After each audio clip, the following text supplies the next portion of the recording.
आपल्यापैकी अनेकांनी आतापर्यंत एकदाही निवडणूक लढवलेली नाही. आपल्यापैकी अनेक लोक त्याग, समर्पण आणि एकनिष्ठेनं काम करत आहेत.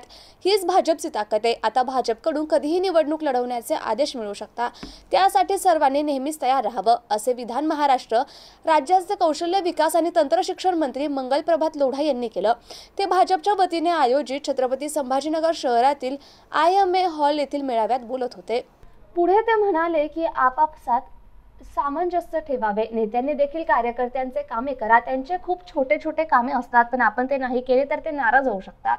भविष्यात आपल्याला शहरातील जास्तीत जास्त नागरिकांना कौशल्य शिक्षण देऊन रोजगार व्यवसाय उपलब्ध करून द्यायचा आहे. आपण सर्वांनी या महिन्यात केंद्रीय आणि राज्य पातळीवरील आलेले कार्यक्रम चांगल्या पद्धतीने राबवले. त्याबद्दल मी सर्व पदाधिकाऱ्यांचे आभार व्यक्त करतो, असं ते म्हणाले.